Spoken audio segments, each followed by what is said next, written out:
Imagine you and your best friends going on an epic adventure for 1 week to recover after an intense work sprint, and passively getting the newfound clarity, looking at your life in perspective and getting fired up again about your mission. And in today's video, we're diving into those quarterly reflection trips and how they can be a forcing function for both peak performance and fun. And finally, I'm going to explain you how you can set up your very first reflection trip today. And I mean it, today. Let's do this.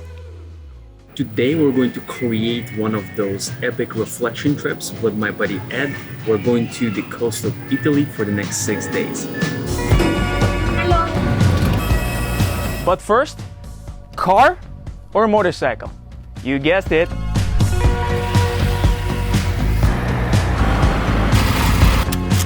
Boom, here we go. We have 20 minutes until Ed arrives. As you can hear, it's 12 o'clock. 2 hours later.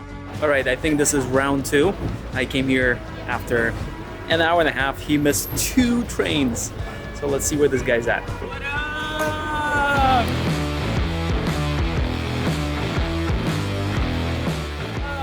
Yeah. Okay, how many trains have you missed? Four buses and 2 trains. You ready to rock and roll? Let's go. This is exactly why peak performers work in cycles. They do their fight camp and then they recover.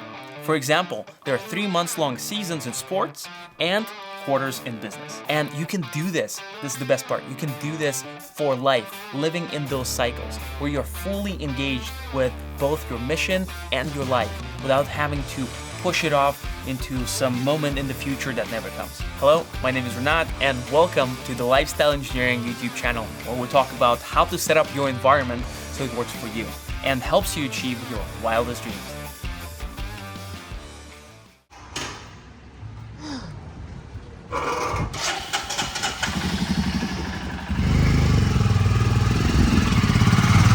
And then we had 1 hour before our boat to the Capri Island. And this was the moment when Ed shared his private story about how one of those trips changed his life forever.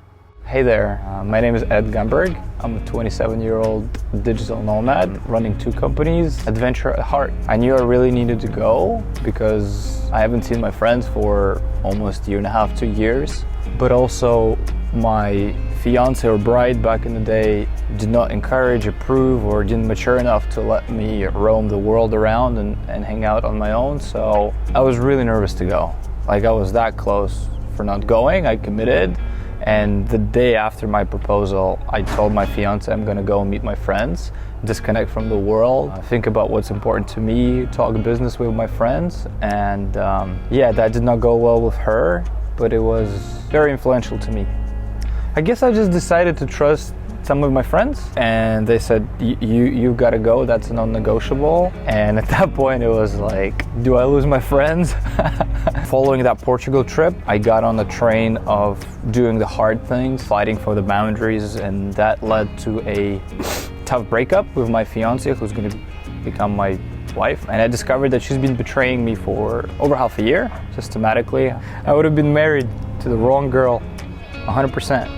Business-wise, it would have been a lot different, because within 1 month after the trip, I also recognized my own value and what I do as an expert in hospitality space, and that changed the trajectory of the company, of Wellgo, and we've closed 2 biggest deals since then. I've grown the team almost by a factor of 2. Man, that's my new drug, so let's go.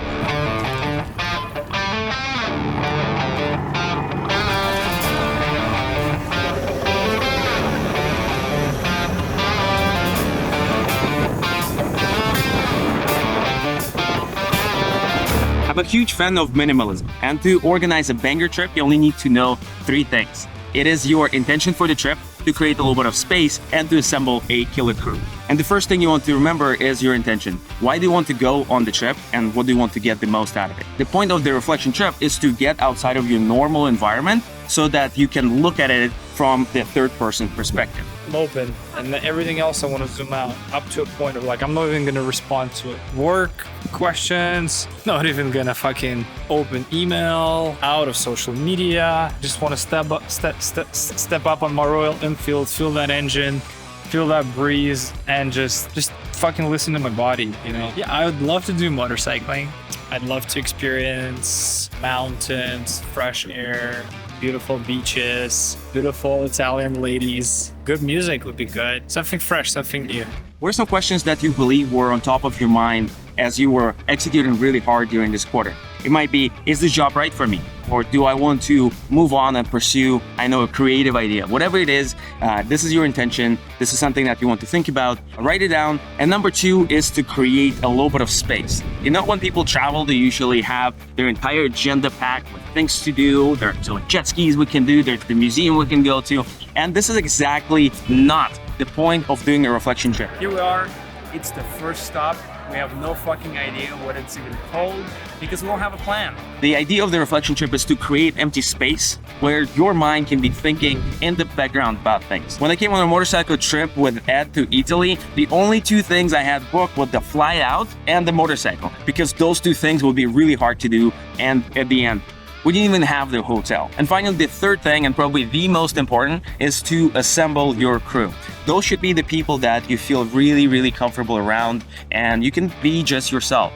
Ideally, those are also the people that you've known for a while, so that they can call out your bullshit or give you a perspective that you need. And it could be a harsher perspective. But again, another really valuable thing is going to think about your intention. And if you have the intention a little bit ahead of time, you can figure out what type of people you want to come along on the trip who might have figured that thing out. Maybe they have perfect relationships, maybe they have very successful business, maybe they've traveled around the world, or they have the thing that you want to get. If they're your close friends and if they are really crushing it in that area, then assembling your crew around the question is going to give you just like another huge boost. Now let's talk about the schedule. First, I love going on trips that are 4 to 5 days long. That's because it takes just a couple days for you to catch up with your friends and to get outside of your day-to-day mindset of coming from wherever you are and stepping into this kind of like freedom, exploratory, childlike mindset instead. And plus, sometimes logistics go wrong. So if you have only like 2 days, Ed, for example. Yeah, how many trains have you missed? 4 buses and 2 trains. 4 buses? Yeah. It was just the first day was just dedicated to getting some logistics figured out, getting motorcycles rented, and it takes time. Then we have the Mastermind Session. I love doing those on the 3rd day of the trip. A little bit more about that in a second, but plan for it and budget around, 3 hours per session. You can do maybe 2 or 3 of those throughout your trip. And then comes your Mastermind/reflection session. This is time for you to dedicate all of your mental power towards answering the one question, the one transformation that you came on the trip with. One cool way to do it is just walking in the coolest fucking hotel, Ritz-Carlton, Four Seasons, you name it, and you get to enjoy the facilities and just feel like a fucking baller without having to spend more than whatever it would cost to get lunch. 800 euros. Okay. And finally, you must inject a little bit of fun into your adventure. I like planning for fun, but depending on where you go, there's some type of activities that you know you want to do. Going and doing fun helps you relax into the experience and helps you open up your mind for whatever you're about to reflect on. It's crucial. The second environmental part is setting out the mindset around the sessions. So my friends are usually very, very successful in what they do, but we get super silly on the trips. Let's go, motherfuckers! We just give each other shit, joke around, do crazy games like what are the odds? What are the odds you buy bathroom tickets for next 5 people? Embarrass ourselves. And this is definitely not the type of mindset that you want to have walking into the sessions. You want to be comfortable, open-minded, loving, appreciating, supporting, and this changes the dynamic a lot, which is the key. And once you figure out that one question, it's time to do the actual mastermind. So I love spending around 30 minutes to 1 hour dedicated to one person. So in the beginning, the person just kind of like explains the setup, the environment, and their question and what they need help with.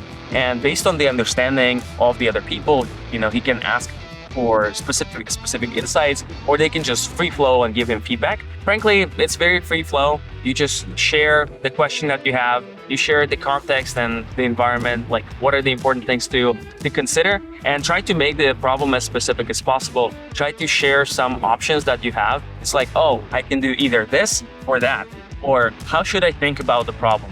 Or how would you solve the problem if it was you? I call this the money tree, and budget is one of the reasons people actually do not go on trips and hesitate the most. So in this section, let's talk about budgets really quick. You know a little bit about the Italian trip. So we rented awesome motorcycles, we booked hotels very last minute, so they were more expensive. Went to restaurants and never looked at the prices at the menu. How much do you think that trip costs? Drum roll, and here's the number. I actually do not know what the actual number is, but it wasn't expensive. I looked at my bank account and it was insignificant. There are three main categories of expenses. The first one is transportation, so your flight, your car, your motorcycle, gas, all of that.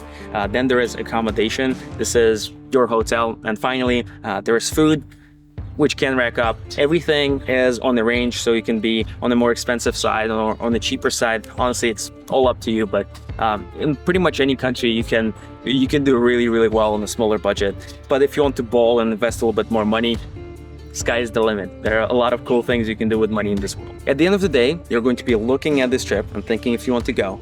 And it's going to cost you first anywhere from $500 to a few thousand and 4 to 5 days of your time. And here's how I love thinking about those type of investment decisions. On the left side of the scale, you have a few $1,000s and a few days of time. And let's try to make the right side of the scale a little bit more specific. First, you're going to have the time of your life and you're going to tell them incredible stories and live it up.